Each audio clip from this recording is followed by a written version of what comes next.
다음은 장경태 의원님. 법원행정처장님. 예. 여러 가지 대법관 수에 대해서는 유럽과 미국 또 우리나라 사정은 다르지 않겠습니까? 예. 그리고 전원합의체가 마치 지고지순한 것처럼 얘기하시는데 그렇게 전원합의체가 좋으면 지방법원, 고등법원에서도 실시할 수 있는 거 아니겠습니까? 예. 그래서 상고부제 다르지 않습니까? 그러니까 지금 미국 같은 경우는 대법원이 각 주마다 다 설치되어 있습니다. 2개의 대법원이 있는 주도 있죠. 오클라호마주나 텍사스주 같은 경우는 예, 사법이 다르고요. 독일 같은 경우는 150여 명, 프랑스는 120여 명, 스페인은 80여 명 있습니다. 지금 우리 대법원에도 이 대법 연구관이 101명 계시죠? 예. 그러면 대법관 14명과 이 재판연구관 101명.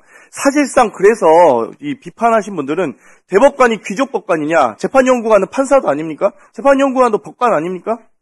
맞지 않습니까? 예, 말씀드린 바와 같이 법관입니다. 재판연구관도. 그래서 이게 무슨 상고법원인지 상고 배심원인지 모르겠다라는 비판까지 있습니다. 그 부분 좀 이 국민 정서에 맞게 고민하셨으면 좋겠고요. 이 오늘 청문회에 대한 요구 자료 답변서가 오전 8시 30분에 제출됐습니다. 예. 이건 그냥 국회를 무시하시는 거죠, 이제. 대법원이 국민을 무시하고 국회를 무시하는 거라고 봅니다. 아니, 8시 30분에 제출하시면 저희가 그 자료 검토하고 나서 10시에 청문회 할 수 있습니까? 차라리 제출 못하겠다. 하루 전에 제출하셔야 됩니다. 아시겠습니까? 그 부분 말씀 좀 드려도 되겠습니까? 예, 끝나고 하십시오. 이거 어차피 예. 저희 질책만 하려고 하니까요. 예. 그리고 저희가 과거에 저번 질의 때 재판연구관들 보고서 그리고 이 작성에 참여한 재판연구관 또 별동대 10인의 존재 또 이 전원합의 심리 절차에 관한 내규 7조 2항에 따른 다른 결과 중간보고에 대한 이행 여부 이 부분 확인해달라고 했는데 확인하셨습니까?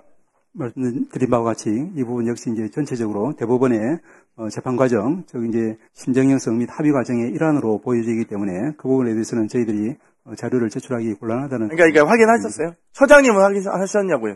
저희한테 제출 못하시더라도 그러니까 제대로 재판이 이루어졌는지에 대한 절차적 하자가 있는지 없는지 저희가 그거를 확인하게 되면 행정처가 재판 내용에 대해서 유무죄를 확인하라는 얘기가 아니고요. 재판 내용 확인하라는 얘기가 아닙니다.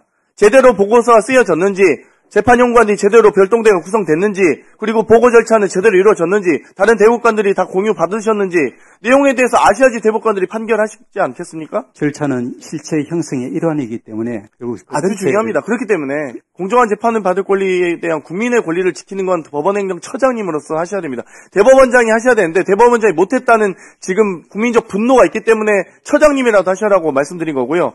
법원행정처장님을 포함해서 모든 대법관들께서 전속재판연구가 2명씩 두고 계시죠?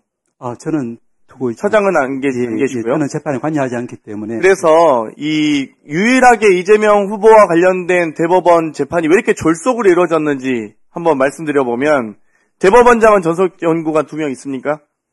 따로 없는 것으로 알고 있습니다. 없습니까? 비서실 판사 3명은 있습니까? 비서실장. 있습니까? 예. 수석 및 선임 재판연구관 있습니까? 그거는 재판연구관 조직에서 수석 선임을 토대로 해서 있습니다. 심리 불속행하지 못하는 형사조 공동재판연구관 또 다 있으시죠? 예, 공동조, 신건조 다 있습니다. 그러니까 지금 대법원이 지금 이 구성에 대해서 저는 별동대 TF 꼭 구성하셔야 된다고 보고요. 이 검토 보고서 지금 보고서도 보시지 못했죠? 말씀드린 것처럼 제가 봤을 관여하실 수 없으니까요. 이건 이렇게 졸속으로 이루어졌는데도 불구하고 보시지 못했던 부분에 대해서 다시 한번 말씀드릴 수밖에 없고요. 과거에 조희대 대법원장이 아주 이 판결에 대한 명문을 얘기하신 적 있더라고요. 원세훈 전 국정원장의 공직선거법 위반 사실 그 판결문 아시나요 혹시?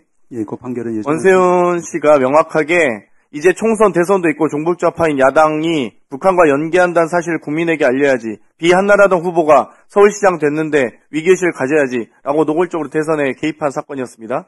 이 사건에 대해서 원세훈은 전 부서장 회의에서 발언했고 원장진 지시사항이라고 말씀해서 문건화까지 했고요. 국정원 사이버팀 70에서 80명이 야권 후보 낙선시킬 목적으로 여론조사까지 했습니다. 이 정치인은 징역 2년 산 사건이거든요. 근데 이때 조희대 대법관이 소수 의견을 냅니다. 권력을 잃은 사람에게 그냥 증거도 없이 느낌으로 처벌한다면 소수자나 권력을 잃은 사람이 설 자리가 없다. 사회적 약자가 됐다는 겁니다. 전 국정원장이. 여기에 대해서 이 판결에 대해서는 어떻게 생각하십니까? 그냥 법관의 소신입니까 이것도? 말씀드린 바와 같이 이래서 조희대 대법원장이 사법 쿠데타, 선거 개입, 정치적 판결의 상습범이라고 생각합니다. 이 질문까지 포함해서 답변해 주십시오.